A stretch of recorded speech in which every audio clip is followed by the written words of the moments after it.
Hi viewers, இன்னைக்கு எல்லாருக்கும் பிடிச்ச டேஸ்டி அண்ட் ஹெல்தியான ஸ்வீட் பொட்டேட்டோ பணியாரம் எப்படி செய்யறதுன்னு பார்க்கலாம். ஸோ வீடியோவை ஸ்கிப் பண்ணாம ஃபுல்லா பாருங்க.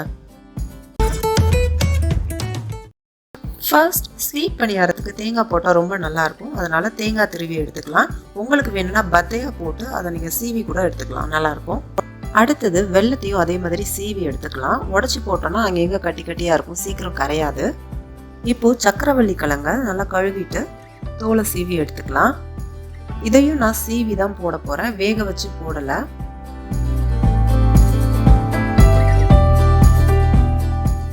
பாருங்க, இந்த மாதிரி நல்லா சீவி எடுத்துக்கலாம்.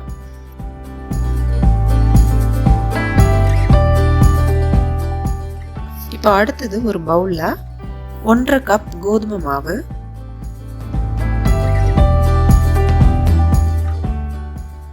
1/2 கப் அரிசி மாவு,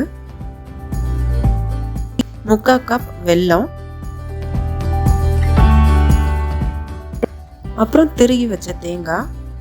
தேங்காய் அளவு தேவையில்லை, உங்களுக்கு வேணும்னா நிறைய கூட நீங்கள் சேர்த்துக்கலாம், நல்லா டேஸ்டாக இருக்கும்.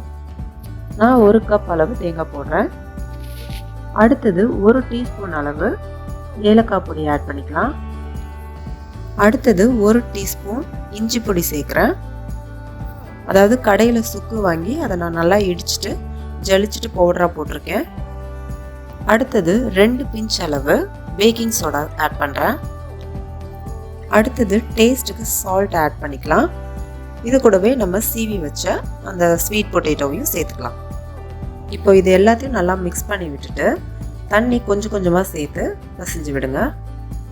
அவ்வளோதாங்க, இது எல்லாத்தையும் நல்லா மிக்ஸ் பண்ணி விட்டுட்டு நம்ம பணியாரம் ஊற்றுற பதத்துக்கு மாவை கரைச்சி எடுத்துக்கலாம். ரொம்பவும் தண்ணியாக கரைச்சிடாதீங்க. இதில் கோதுமை, வெல்லம், தேங்காய், அப்புறம் ஸ்வீட் பொட்டேட்டோ இது எல்லாமே நம்ம ஹெல்தியான பொருள் தான், அதனால தாராளமாக எல்லாருமே சாப்பிடலாம்.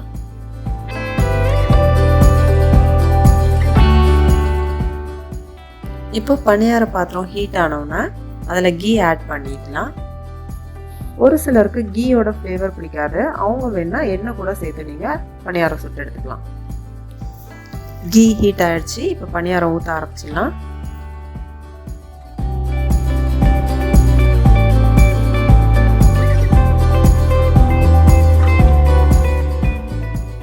பணியாரம் ஊற்றியாச்சு. இப்போ மூடி போட்டு ஒரு 5 நிமிஷம் அப்படியே வச்சிடலாம். அதுக்கப்புறமா எடுத்து நம்ம திருப்பி விடலாம். இப்போ ஓப்பன் பண்ணி பார்க்கலாம். பாருங்க, சைடில் ஃபுல்லாக நல்லா ப்ரௌன் கலராக மாறி இருக்கு. இப்போ இந்த ஸ்டேஜில் நம்ம இதை திருப்பி விட்டுடலாம். திருப்பி விட்டு பின்பக்கமும் இதே மாதிரி நல்லா ப்ரௌன் கலரில் ஆகுற வரைக்கும் வேக வைங்க.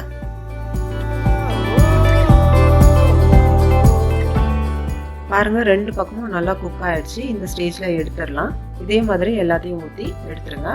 ஈவினிங் டைமில் டீயோட சாப்பிடக்கூடிய ஒரு சூப்பரான ஸ்நாக்ஸ் இது.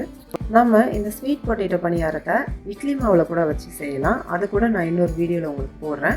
ஸ்வீட் பொட்டேட்டோ பணியாரத்தை இந்த மாதிரி நீங்களும் வீட்டில் ட்ரை பண்ணி பார்த்துட்டு எப்படி இருந்ததுன்னு கமெண்ட்ஸில் சொல்லுங்கள். இந்த வீடியோ பிடிச்சிருந்தா SS Twins கிச்சனுக்கு சப்ஸ்கிரைப் பண்ணுங்கள், மறக்காமல் லைக் பண்ணுங்கள், அண்ட் உங்கள் ஃப்ரெண்ட்ஸ் எல்லாருக்கூடையும் ஷேர் பண்ணுங்கள். ஃப்ரெண்ட்ஸ், நல்லா சாப்பிடுங்க, அப்பப்போ ஆரோக்கியமாகவும் சாப்பிடுங்க.